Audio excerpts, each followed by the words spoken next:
Well, we'll see where that one might lead Germany. My last name rhymes with Schnitzel.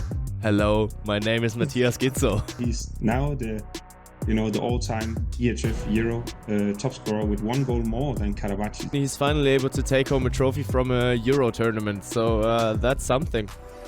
Ball across to Dylan Nahi, double in flight. Oh, what a start! Ooh, into the net. She does it again. Yes. Van Magdeburg are the champions of Europe. To come up with something here. What a game! Across the keeper. What a comeback!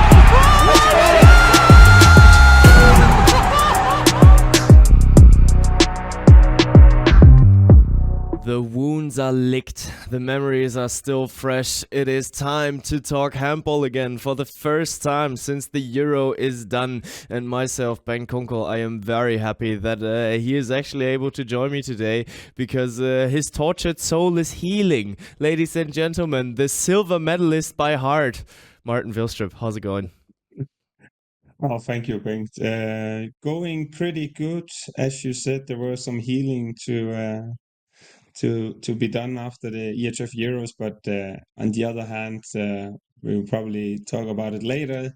They lost in extra time to an unbeaten French team, so I guess it's not the worst that ever happened to Denmark, but losing the final and watching the pictures of the players that were pretty sad, or they were really emotional, and that just shows how much it means. And their comments were that they will bounce back. But I also wanted to introduce you this time. I wanted to say the undefeated guy who showed up at a football jersey at the media handball tournament and clutched the last penalty shot. Bengt Kunkel. Yeah, here we go. Finally, an introduction for me that suits me. I like it. I like it a lot. We can keep working on that. Nice, yeah, but it just shows that you guys are getting to know me better as well, since you guys are coming up with an introduction here. I like it. I love it. But yeah, since usually it's the three of us here guiding you through this podcast, we got to talk about it. What happened to our guy? Because I said that your tortured soul is healing. Obviously, Victor's tortured soul isn't healing yet. Yeah, I don't know if he's still recovering from the performance of Spain in front of the EHF Euros, but it was a long tournament for Victor regarding his voice, and he lost it. In some way, we're happy about it because then he is not to brag about his victories he had throughout the tournament. But on the other hand, of course, we miss having him here. But I'm sure whenever he comes back, he will remind of how it went with the Palo game, with Pack My Bag and all the other stuff. He's one of a teaser. Yeah, don't tell me about it. I mean, it was one hell of a ride against Victor Thomas in this, EHF Euro, one has to say, because we did talk about it so much out of the tournament that we are going to have this paddle game once that Victor comes to Cologne, and it's the three of us being there, and well, to say the least, it didn't go as planned, but we are rather clever if we don't open that topic too early, because we are gonna keep talking about it heaps of times, and if it's just the two of us, then we should just leave that one out. So yeah. Best wishes to Victor, because just like you said, he went home a little sick. I mean, he went through those 3 weeks together with us, and now I can talk a little more openly about it. Dude, that Sunday, that final Sunday, my buddy told me, dude, it has been enough. Just trying to get some sleep. I was feeling like a piece of garbage. With sore muscles, backache, headache, you name it. Everything was there, but we managed to come through, and that's what stands beneath that tournament. So there are still wounds, but we are trying to heal them as the time passes by, and so does Victor. That's why he isn't with us today, but completely fair. I mean, that man, he has been around all the time, so greetings go out to Victor Thomas, and hopefully he will be back next week. His voice is still out of office, that's what he said.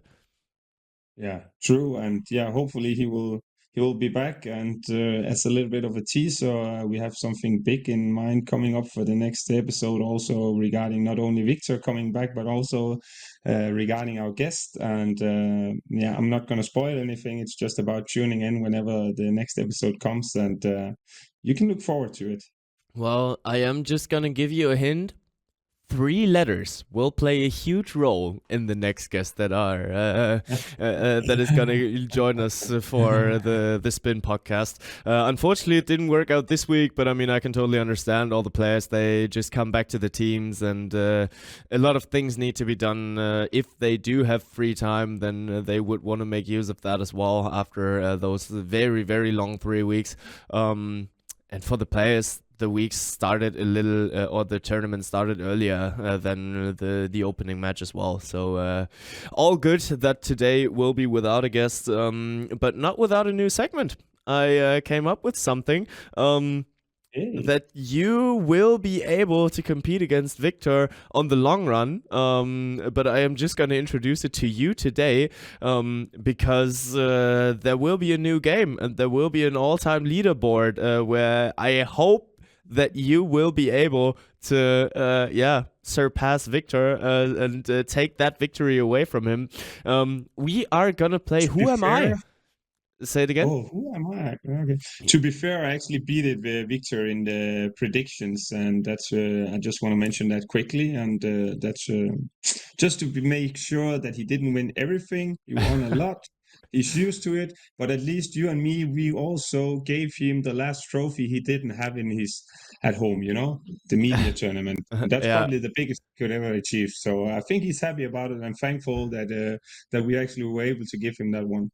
And I mean, he's finally able to take home a trophy from a Euro tournament. So that's something. That's something.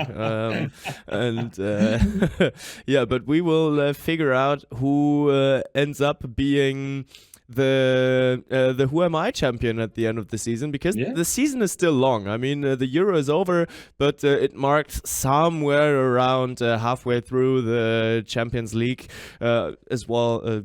So either the EHF Champions League Women or the Machine Seeker EHF Champions League. There's still a lot of handball to be played, and a lot of podcasts and a lot of handball to be talked. Yeah, I want to introduce a little game of Who Am I into this podcast, and you are the first one ever to play it with me. I'm happy. Wow. So we are kicking it off today. We are kicking it off today, and it is one for the audio listeners as well. Let's see whether you guys are quicker than Martin Vilstrup, because let's go for the first round of Who Am I. God. You just interrupt me whenever you think that you had enough hints, and you can guess who the player is. I'm so bad at this, I have to say before. So But whoever, hopefully I will manage.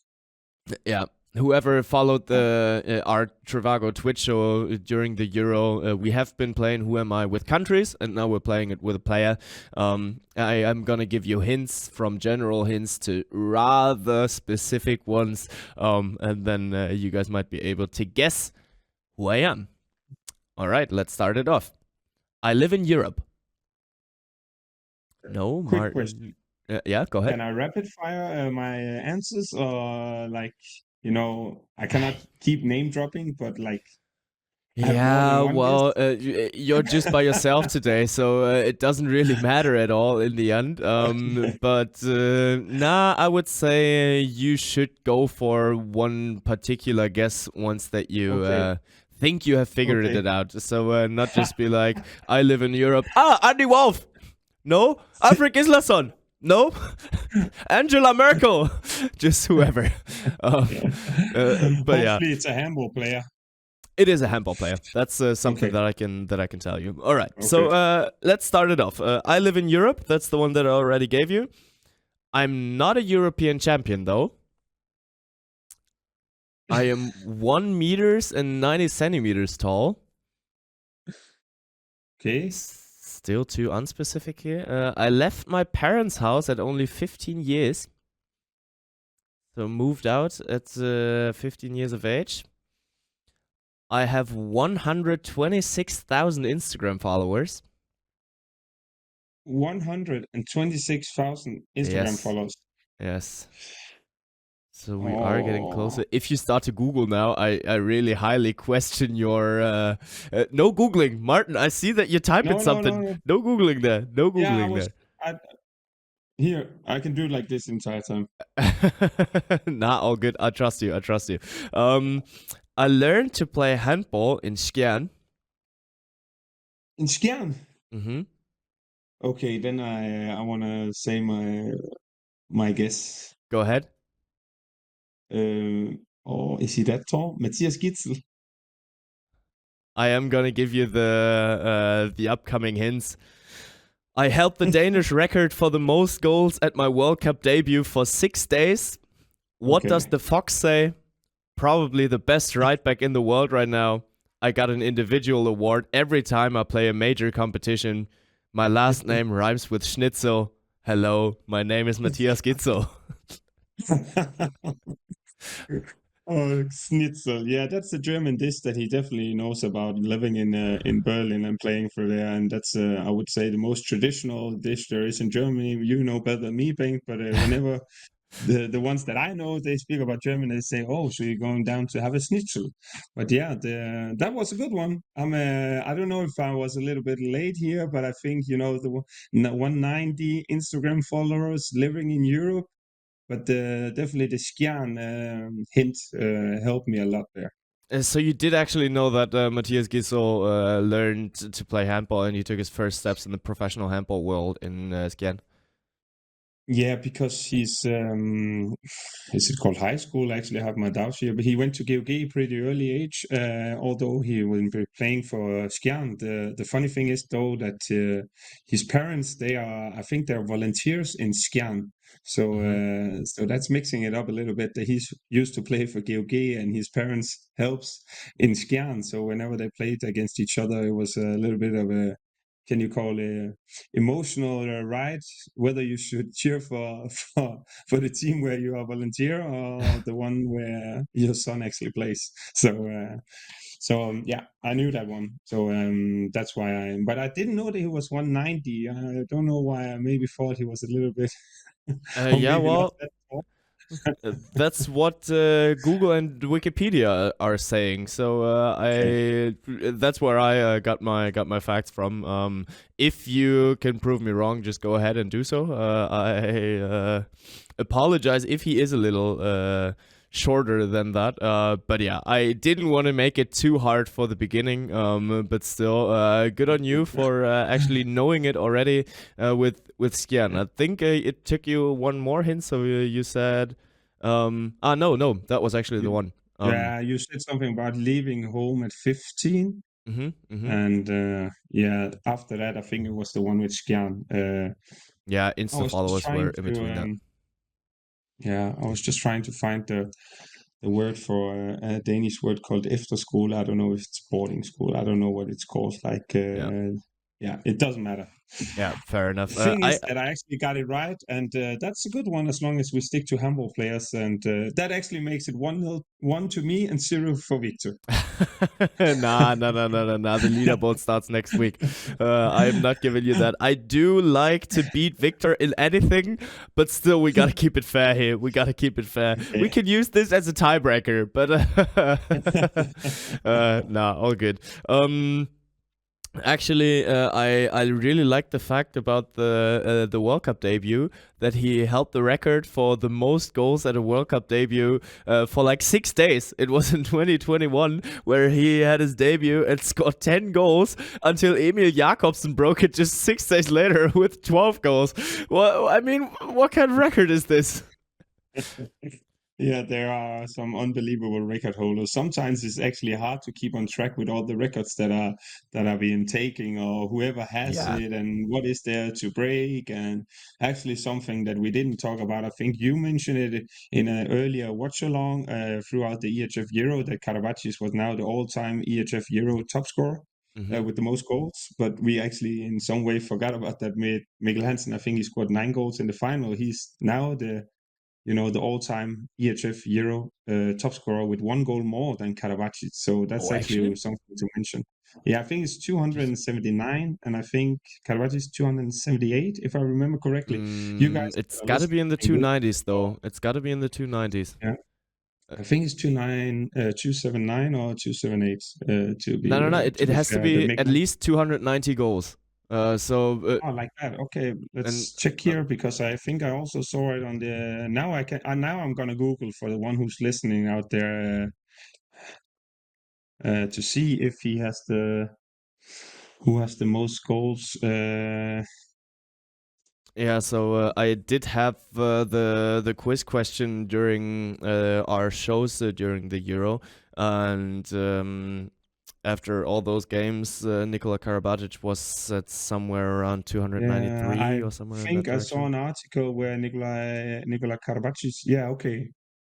Nikola Karabatic says 200 and let's see, is it 89? I think, okay, maybe then he went up. I just saw an article. I read one where Karabatic said that he's honored to be able to have played with Mikkel Hansen, and it's well deserved. But Karabatic was in this particular situation kind of smiling because he just won this EHF Euro trophy, and therefore I won't say that it didn't matter to him, but he would rather have the what can you say, the EHF Euro title over than being the all-time top scorer. Yeah. And now it's a matter also of multitasking, because I'm trying to look it up here while I speak also, but I'm pretty sure I'm gonna bet at least 5-10 push-ups if I'm wrong here that Mikkel Hansen took over the all-time. All right. So we are gonna double check on that, but we can leave that for next week's podcast. So we are gonna give you the insights there. Who is where in the leaderboard of the all-time statistics here? Yeah, but interesting anyways. And those are the two guys that, well, those are two of the guys of the nations that all of Europe was talking about, is still talking about, because they were playing the final that almost everyone expected to be happening after all in this Euro, if you ask them ahead of the tournament. So, of course, there were hopers and dreamers to see Germany in the final, but that actually didn't end up because Germany lost to Denmark. Sweden did have their chances, but it was for France to crash those dreams, and France and Denmark, were messing with each other in the final, and it was one hell of a ride, that final. Yeah, and quickly now I'm changing it because I found the one on EHF Euro Instagram. It says 296 goals for Mikkel Hansen, so I was wrong regarding the numbers, but he's re-breaking the record. Speaking about the final, which also I think was a thing throughout the tournament in general, so it's not only the final, but I find that it was physical, extremely hard, in terms of what the referee were allowing the players to do so, and also just in general the final, the way it was played, and I think also it was a final at the highest level. Even Denmark won easily the goalkeeper battle, but in the end France actually won the game, and that's also something to have in mind, because Emil Nielsen left the pitch, the court around with saving percentage around 40, I think. Mm-hmm. Then Landin came in, had a couple of saves, and the ones that he had ended up giving France a penalty. But the pressure they put on in the extra time, Remeli, Dicamem, Prandi, I think in the end it was too much, and having in mind it was the end of the tournament, then they had the extra 3-4%. But I know the Danish players, they're pretty hungry to bounce back whenever the Olympics are being played in Paris, because they don't want the France case to take another title. But in general, I think we were in for a treat regarding handball-wise when it came to the final.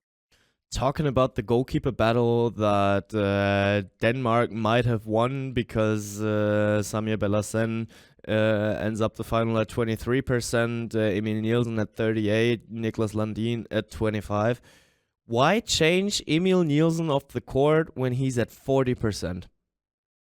Yeah, that's a good question. And the thing about changing goalkeepers is also that whenever you put them on and they're going to have a couple of saves, you're going to say that, oh, what a genius to put him in, although Emil Nielsen had around 40% saving percentage. And when it goes the other way around, then you ask the questions about it. But it can also be an aspect of, saying to Emil, okay, we're going to give you a couple of minutes of rest. Then watch, a couple of attacks from outside, then get your breath together and then come back in, have a fresh mind. But on the other hand, it's also Niklas Landin. We also saw him before making great saves. I also think he had one amazing save on Nahi on the fast break. And those are the kind of saves that can change the momentum. But looking at the lost and Emil with the same percentage, then you probably could say, okay, should have let Emil keep on playing, but I think most of his saves he had within the first half and the upcoming minutes after in the first couple of minutes in the second half. After there, I wouldn't say that he let some goals go in, because as it say with the statistics, he's still overall been doing great. But maybe it's just to try to change the momentum from Nikolaj Jakobsen. Yeah, fair enough. I mean, it was a tight game all the time, and if we look at the halftime score, we're at 14-14. We went into extra time with 27 all, but still, I don't think there were more than a 2-goal lead throughout the entire game, but maybe can also have something to say that I think early on Emil Nielsen said that he would like, also when we had him on the podcast, he likes, the shot from the far distance, what we would call a long shot.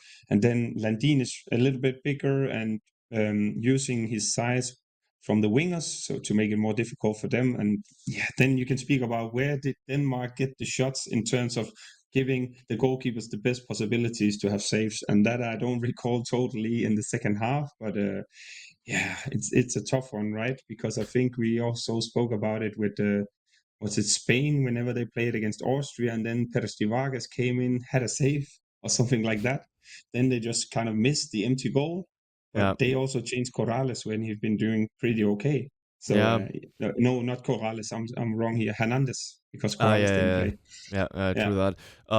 But still, I'm not a huge fan of that decision to swap off Emil Nielsen, because if you look at it, in my opinion, Emil Nielsen, he was the best goalkeeper in the tournament.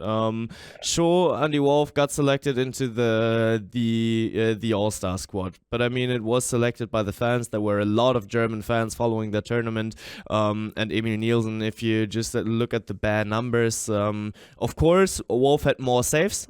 He had more playing time there as well, because in Germany, he's the clear number one. There's no discussion in a potential final, to swap Andy Wolf off and bring David Spath on. So I would have loved to see that, but it would not have been happening in Germany. And it's a different situation in Denmark. But still, if you look at the bare percentages, throughout the whole tournament, Emil Nielsen went for almost 40%, and that is nuts, and I cannot understand a goalkeeper swap then. And I mean, it is something that happens at Barca as well. That's what Victor told us about there as well, that once a goalkeeper has a great game, you can be sure that he won't play the next one. I'm not the biggest fan of that kind of goalkeeper situation. If someone performs, let him play, let him cook. And Emil Nielsen was cooking throughout the whole tournament. But yeah, still, they made that choice. Niklas Landin went for 3 out of 12. That's 25%. 25% doesn't win you championships. When it is pretty nuts having in mind how Emil Nielsen performed throughout the game, and it's like a little bit of an X factor, because we knew what he could do in the EHF Champions League, but he never been at a senior championship like the EHF Euros. And from the first game he went in, he just put the curtains down, closed everything, and I was more like sitting there and saying, for how long can he keep doing that? Next game he will fall through. He's not going to play as well in the game as he did before. Then next game comes and he deliver even more crazy. And you think about it for the next game.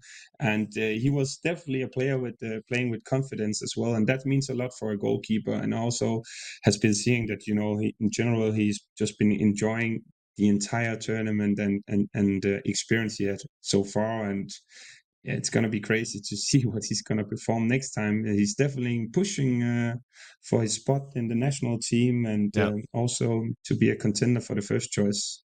At Barca there as well. But yeah, then on the other hand, I said 25% doesn't win you titles. 23.68 wins you titles. So Samir Belhacen, 9 saves out of 38 shots. Yeah, well, the numbers, they don't need to mean it in the end, and they don't need to be crucial for what's coming out there, especially if you're playing against such a brutal defense like France had in the final. Throughout the whole tournament, I do even think that France was my favorite defending team. Would you agree on that? Yeah, there were some throughout the tournament that impressed me. You know, Denmark had difficulties with Henrik Mølgaard whenever they played a game. Simon Hall came in, and I think Simon Hall in some way established it and did also pretty good. But to me, also the French team, a guy who did really well was Conan. I think he came in with the aggressivity in the defensive end, and just going out there playing hard. I also think Sebastian Heyman did it for the Germans as well. I also think that he's guy coming in and just giving full power, full hustle, and that I liked, and that gave France an extra little thing to add to the defense when Luka Karabatic or Fabregas didn't play. So that was very important for them. But yeah, it's well known for the French team. Also, Schill himself, he actually also used to be, and his brother Bertrand Schill also used to be. They had Didier Dinard. France in general, they were unbelievable, and they were the only undefeated team. So yeah, I guess it's well deserved. Yeah, and for that, we do need to have a little correction, because I still think it was Victor ahead of the tournament who said that no team ever won undefeated. When I was talking about Germany maybe going through to the final, then that he said, well, if Germany wins it, you better hope that they lose a game in the group stage or somewhere around there, because no team ever won the Euro without winning, without losing. Yeah, no team ever won the Euro without winning. That is true as well, but still, without having lost a single game. And that is not true. So there were a bunch of teams that actually won it already without a single loss. France 2010, for instance, Sweden in the very first one didn't lose a game, and all that kind of fun stuff. So there were a couple of teams that actually already won a Euro undefeated, but France is up there as well, having drawn only one game actually against Switzerland, that was. And after that, in each and every match, they pulled out their best suit, and it did get crunchy. It did get close eventually. Looking at that Sweden game, looking at that Denmark game there as well. Because, well, we don't need to talk about that Elohim Prandi situation anymore, because there were a lot of words being lost about it. And it is the way it is. France took it to overtime with a stunning shot by Elohim Prandi. And if that was not to go inside of the goal, France would not have been European champions today. And also having in mind that I just think that the level in the semifinals they showed, even Denmark had some troubles against Germany in the first half, because they really played really, really, really hard. Although that a lot of the Danish players are used to it from the German Bundesliga.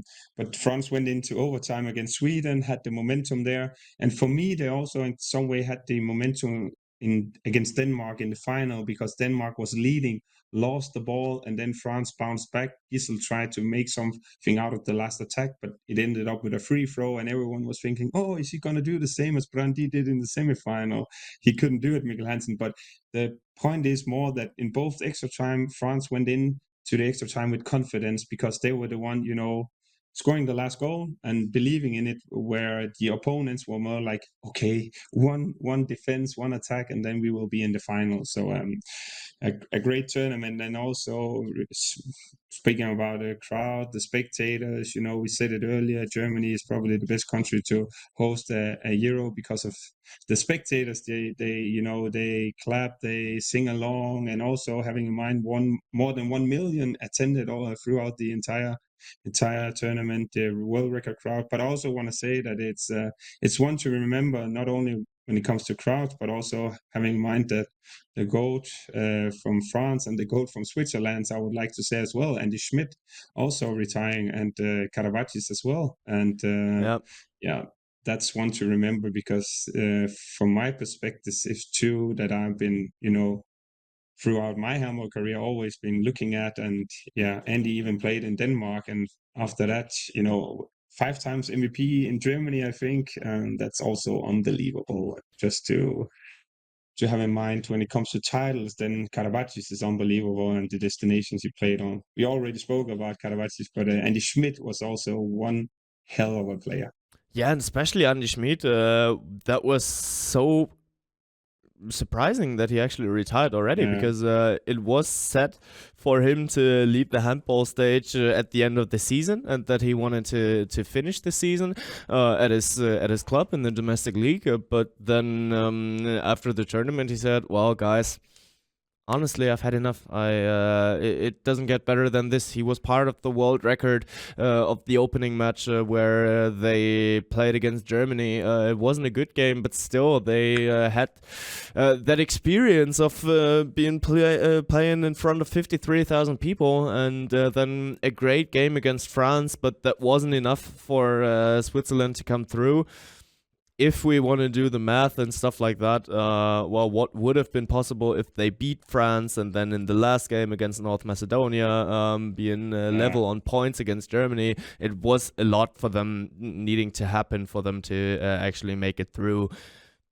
We don't need to talk about it. Andy Schmidt, glorious career, and that's where we can just get our hats off and kneel down in front of the Swiss king. Andy Schmidt is retiring, and greetings and good luck for your after career. That's what's there left to say.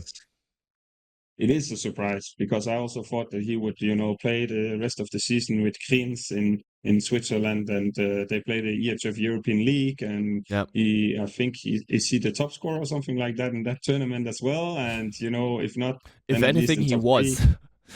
Yeah, and then assist also. He just, the key guy in that team. So it was a surprise, but we will see him still on the court. If I read it correctly, he will be a coach in the future also, maybe for the Switzerland. I don't know for sure, but I think I read it like that.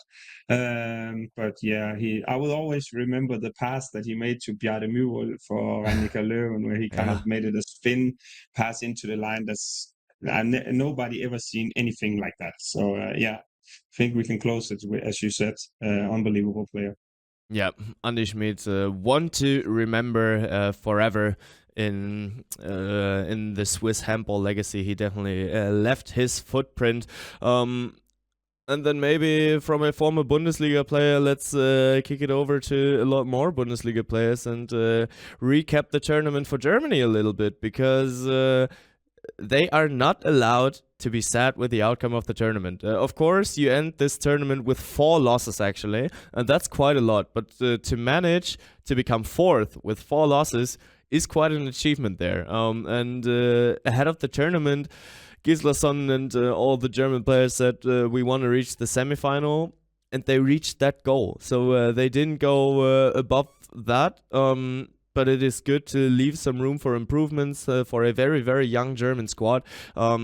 And in the end, you have to say, if you reached the goal that you looked out for, then nothing to be sad about. It's a 4th place for Germany, and it was a good tournament. Yeah, I agree. And as you said it yourself, if their goal was to make it to the semifinal, they did so. So a quick conclusion would be that it's been a success. But in terms of being disappointed, I think it's in a perspective that you are in the semifinal, and 75% of the teams who left, they're going to get a medal. Yeah. And Germany were the only team who didn't get one. But on the other hand, as you said, and also having in mind how they performed, because to be fairly honest, if I look at the level of the German team and the players and the destination they play at normally, compared to the Swedish team, the Danish team, and the French team, I would say they have a better team. and then still being up there and also looking at the teams that didn't make it to the semifinal, then Germany can be proud of themselves, not only when it comes to hosting the entire tournament, but also how the national team performed. And as you said, there are young players, which we spoke also to at the media day: Niels Lichtlein, David Speth, Justus Fischer, Küster, Knorr, and a lot more players to come. So there's that will actually only give them a boost. There's actually one name that you just left out that I want to talk about a little more, is Renas Ustjins. Especially you as a Dane, you will still have him in mind. He came on the court and he switched up the game completely. So Renas Ustjins, in yet another youth world champion, but he was the only one who really left his footprint. So there were 4 youth world champions going in there with Ustjins, David Speth, Justus Fischer, and I'm lacking the last one. Is it Lichtlein? Yeah, Niels Lichtlein actually. Lichtlein didn't get the playing time that he might have deserved. He was subbed on for crunch time in the semifinal there, and that was quite interesting as well. But in the semifinal, who left his footprint was Renas Ustjins. Actually took over responsibility, went for 4 out of 4, somewhere in that direction. He was a very important part. He played a huge role for Germany there as well. And who knows, and there's a lot of what if there, but if he played in the first half, if Germany might have managed to pull away for 1 or 2 goals more, and that could have been the goals that made the difference eventually. But you never know about that, and you never know how much more Denmark could have given. You're totally right here, and I also remember he played a great game against Sweden in the bronze medal match. Our German-Lithuanian friend from Germany. But yeah, I like his shot, around the body of the defenders, and then he, shoot back in the goal from where he comes from. He brings a lot of speed, and we spoke to him, and he also said it was important for him to have the first goal, because then from that you're going to gain confidence. And whenever the next episode that you have in the game also succeed with, then it's just going to give you an extra boost. And also the crowd, having them with them in the first half. But he was unbelievable, and also a player that, to be fair, he came in and got a lot of minutes because of a sad situation with Kai Hefner, and nobody, saw that coming. And then was like, okay, who is up to now? Is Steinert gonna play? Ustjins, we haven't seen him that much. What can he do? And then he just went in and, I will in some way burst into the scene, because it is the biggest stage that you can play on regarding national team, and he delivered 2 games in a row, and that just shows that he's one to rely on if he can stay fit. And with the other younger guys, they also have Niels Lichtlein, who's left-handed, although he plays the playmaker position from Fischer Berlin. Then it's interesting, because normally the left-handed, Unfortunately, there's still Matthias Gitzo playing at Füchse Berlin as well. True, but what? Probably Lichtlein can learn something from Berlin, and they even played together in Berlin also. So that probably shows a little bit of an aspect what they can do with the German team with Ustjins and Lichtlein in the future, if they're gonna, can you say, becoming more mature and gaining more experience from playing a lot of games. So in general, Germany, huge success, because we were hoping for them to get far in the tournament, but on the paper, there were other favorites before Germany to go to the semifinal. Yeah, maybe to correct it here a little bit, Renas Ustjins didn't go for 4 out of 4 against Denmark. He went for 5 out of 8 there, but still for a backcourt player, that is good numbers, and especially for a young backcourt player like he is. Yeah, probably just the first 4 shots went into goal. That's also something. But still, talking about those young players, and not just gaining more experience, but growing together as an axis there in the German backcourt. Yuri Knorr still has his whole career in front of him, as well as Julian Köster. And then those 2 guys connected with a world-class right back. Well, we'll see where that one might lead Germany. And Niels Lichtlein, Maybe he can play on the right wing there as well, so we have to see that. But he is small enough, he is quick enough, so he might be able to adapt there as well. Justus Fischer on the line, the future might look good in Germany. That is something to look out for. That's what I would say, and that's what I would conclude for Germany here. Of course, you will always be disappointed once you don't make it in the semifinal, but look at the tournaments that are about to come, and it's just 5 months, 6 months ahead of today, where the Olympics are being played. Then another 6 months, there's the World Cup coming. So enough tournaments to look out for, and not enough time to actually be sad about only becoming fourth, because you're still the fourth strongest team in Europe. I don't think that Liegland will play the right wing. I don't know for sure, but just what you're also trying to conclude is the depth within the squad also have to be there, because that's what some of the other teams have, and the future looks bright. So, but on the here on the if we're gonna end up talking about EHF Euros, I also want to say that Hungary got their highest ranking ever at EHF Euro. That's also a success. I had Iceland and Serbia to move on from the group, and they also kind of surprised, by going so far. And also Germany went through from the group without the points, still made it to the semifinal, and that's the beauty about the EHF Euros, that it's the level are so tight. Also with Austria, all barely making it, and everyone can beat everyone. So we're sitting here and say, no, that's a clear favorite for Denmark or whoever they're gonna play against, and blah blah blah, and also the other teams, and then Slovenia wins, and it's the beauty of the sport. Fair enough. So there were some underdogs that were overperforming. One has to say it like that. So Georgia, for instance, as a newcomer, going for their first ever victory at a Euro. I would still rate them. So I prepared some school grades for my underdogs that overperformed. Georgia were the ones that ranked the lowest there. They still got a 2. So they still got a 2 in school grades. That's a B. So all fine there. Next step, Faroe Islands. I know, didn't get a victory, but against Norway, drew it in the last second. And I was thinking about, well, if they only drew, they can't be higher than Georgia. But the fans made it. The fans made it. And, exactly, I was about to say, even the fans should have the highest grade themselves, 10% of the population. The fans are 1+ with 10 stars behind it. 1 for each percent that came with the Faroese Islands to Germany. Sorry, Bengt, to interrupt here, but also having in mind that I know that the Danish league is going to start today for the players, but also some of the players from the Faroe Island, I would say most of them, they're going to play in the second division in Denmark, and they're going to start in this weekend. Having that in mind, what they experienced and what they did, unbelievable. Yeah, and they're coming back with a huge confidence boost, that's for sure. Yeah. On one level, I put Portugal, because Portugal, they were on a good way to actually.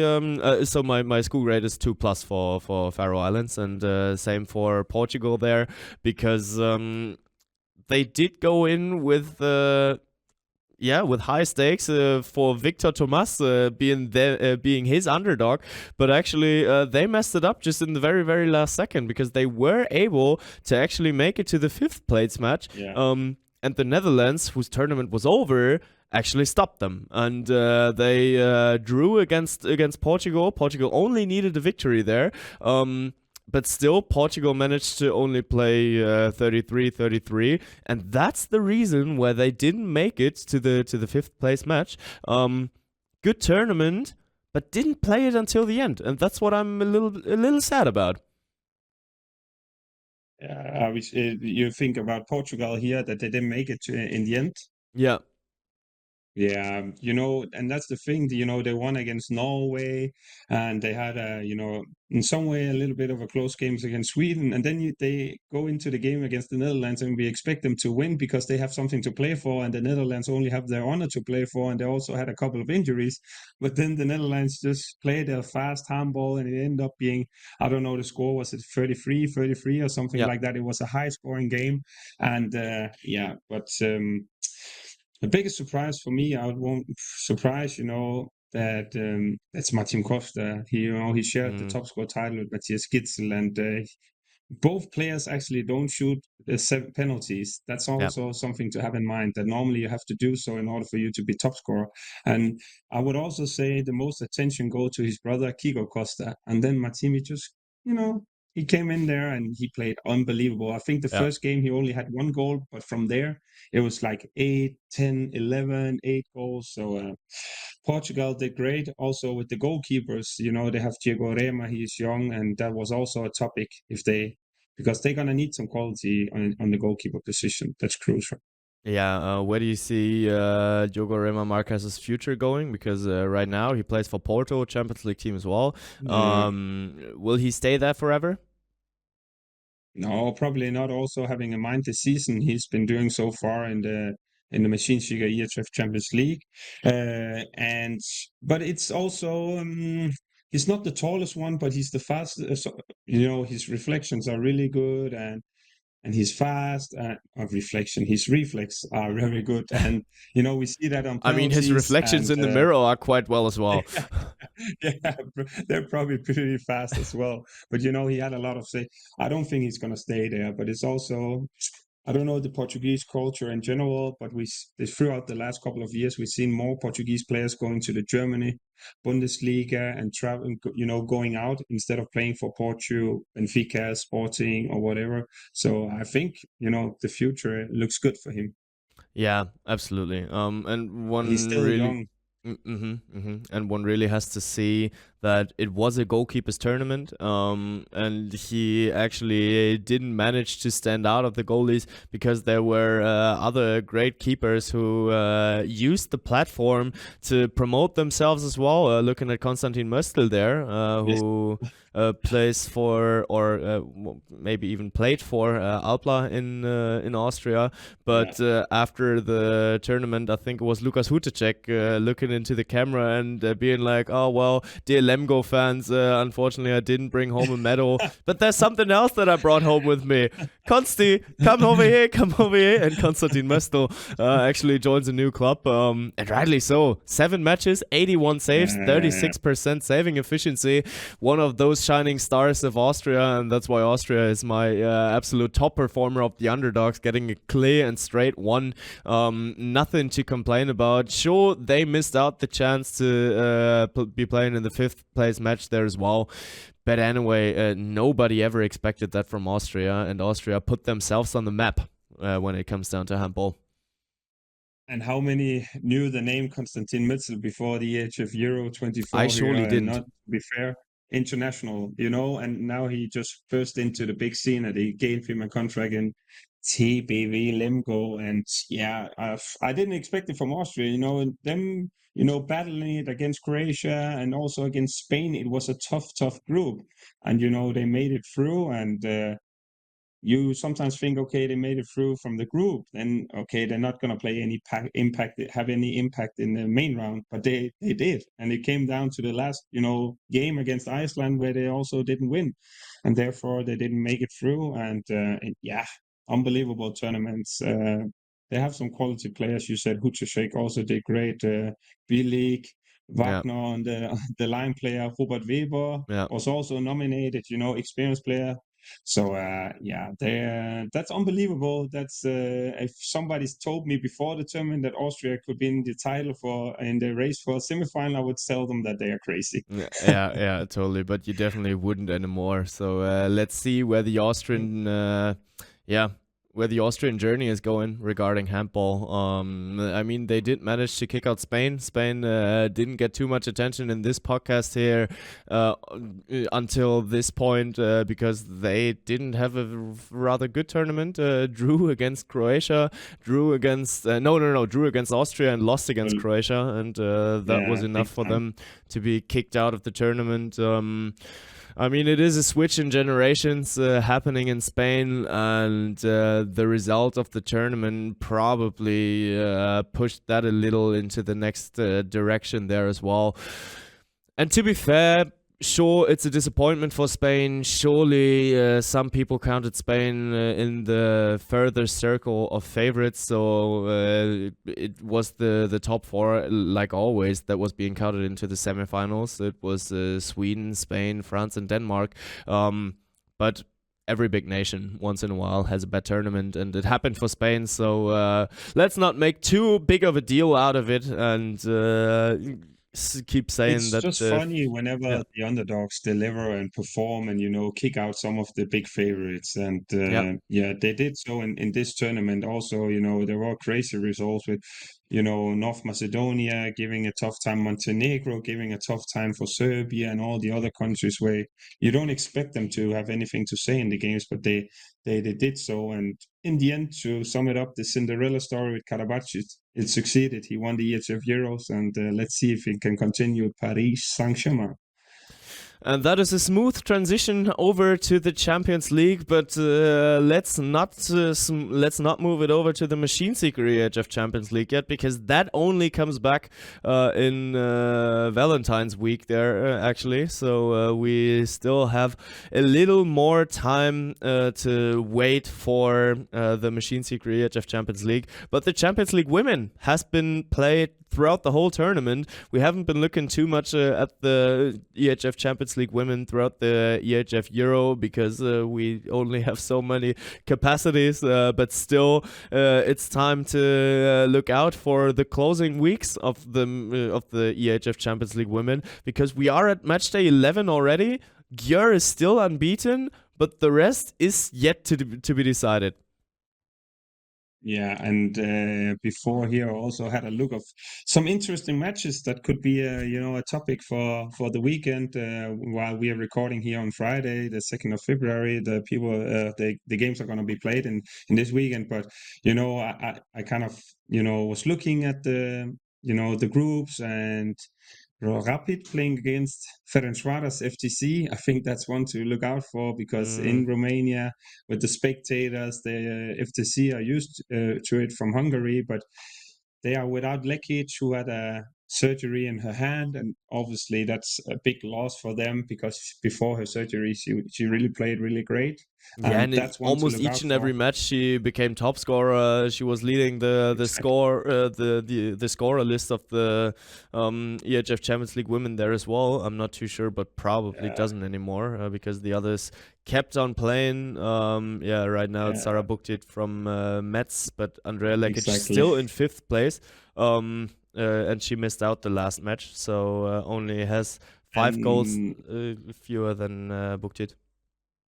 Yeah, and as you said, also this game can just in the end decide who's going to go through, because there's only 1 point between them, and I just expect a crazy game with a lot of emotions, not only on the court but also off the court with the crowd. So that one is one to look out for, in particular in that group. And I think there are a lot of interesting matches in that group. Just a second.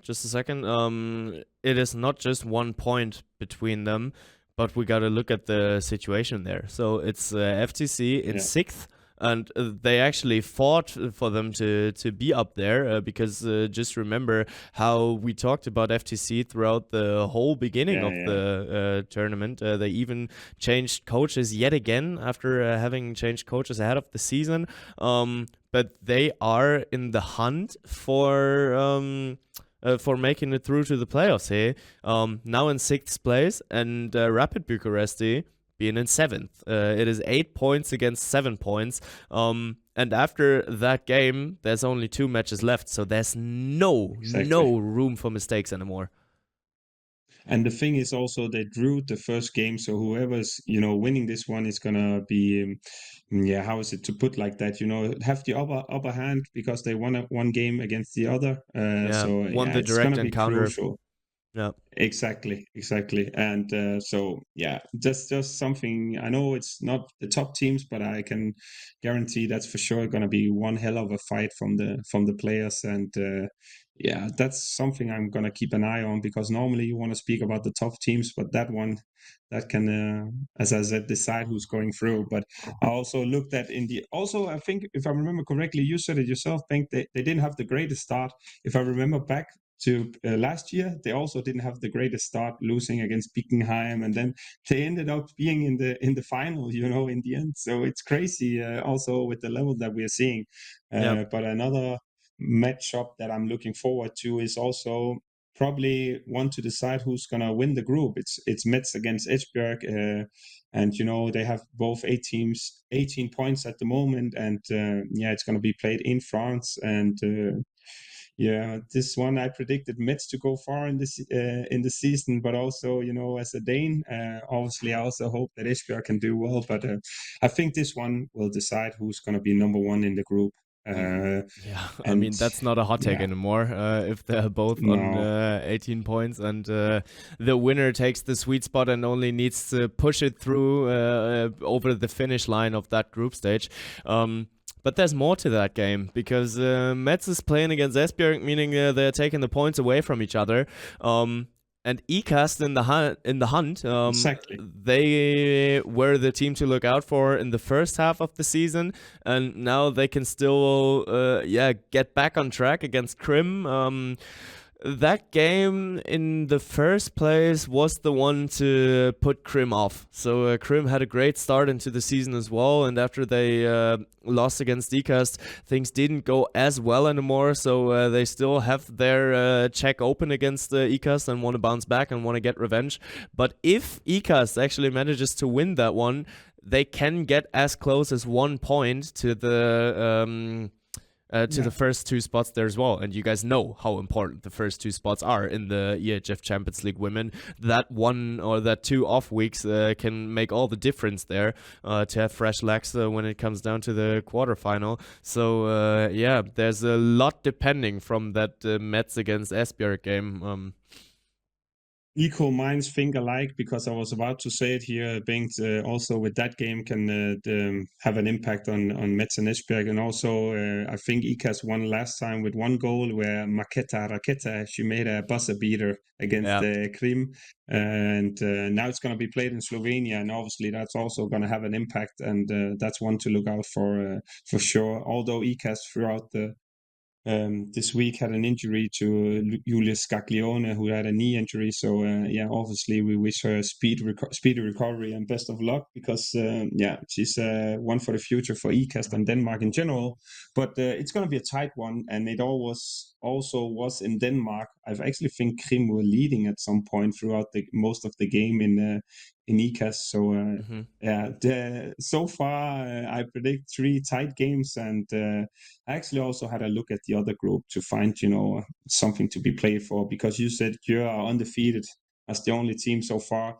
They are Odense against Brest. It's going to be played in Denmark. Can Brest win that one? Then we have the same situation as you just spoke about with ECAST and the team who's not going to win in France. So of course I have Odense as the favorites, but still, Brest being there in the sweet spot, you also have Chess and Bucharesti. If they can win their game, then you have one team with 16 points, and let's have in mind Brest wins 2 teams with 15 points. Yeah. So that's one to look out for, because it's no secret that they're looking very, very strong in that group. And another one to get rather close is Scheffler against Bietigheim. So I'm just stunned about how Bietigheim manages to repeat history yet again. We have been talking about it in the podcast that they had that Odense curse. Once that they traveled to Odense last year as unbeaten team and lost against Odense, they managed to lose the upcoming 8, and this year they didn't lose all the 8 games because there was a game against Saverhof that they actually managed to win by 4 goals. But now against Scheffler, Bietigheim is actually just 3 points ahead of Scheffler, and they don't want to go down to the 6th spot there to grab the even harder opponent from the other group. Some interesting stuff to look out for there as well. Yeah, and as you said, having in mind what Bietigheim, how their season ended in the EHF Champions League, then I think they're in general just happy, to making it through from the group. But of course, they're going to be, a lot of fighting for whether you become number 4, 3, or 6, even 6th place, because that's going to have something to say who you're gonna play against from the other group. So I just think we are in for a treat with the EHF Champions League women, and it's also great to give them a little bit of attention that's needed. Although we had a lot of to do with the men's EHF Euro, but definitely something that I will have a look at throughout the weekend. Yeah, and I mean, it will be interesting to see, because the 5th place in Group A right now means that you will get the Vipers in the playoff round, and 6th spot would mean that you play against ECAST. If you just look at the names, well, ECAST is the hotter team right now, but still, you're talking about the back-to-back champions Vipers. Interesting where Bietigheim is gonna end up. And if we look like one spot up, they're still in the hunt for Brest, so they're just one spot behind Brest. Exactly. So everything's still possible in the EHF Champions League women, and those will be some rather intense and tight matches. I'm super much looking forward to it. It is the hot phase of the season coming in right now, the hot phase of the group stage, and I love it that it's still tight and there's nothing decided yet. So will be a great weekend for us. Yeah, I agree, and I'm looking forward to it, especially the Metz Esbjerg game also. But now I just said the game that I'm probably looking forward to the most. That's stupid, because you have Ferencváros Rapid and all the other ones that you just mentioned. Yeah. So there's a lot. I think I can only encourage people to have more than one screen turned on. Either you have your television, your laptop, your iPhone, iPad, whatever, because there's going to be a lot to look out for, and we're probably also something we're going to talk about in the next episode. Because that is it. I think it is. That is it. You just said it yourself, Bengt, and it's good to be back. Also regarding podcast wise, we did it from the Euros, but in the normal circumstances. Although we are out Victor. Yeah, and Victor will be back next week. Let's hope for it, that he gets back to full health, and you can be sure that there will be a lot of trash talking going on next week. So that's where I would recommend you guys to absolutely tune in next week when it's time to talk handball again. Ball across to Dylan Nahi, double in flight. Oh, what a start! Ooh, into the net. She does it again. Yes. Van Dijvenberg on the shot.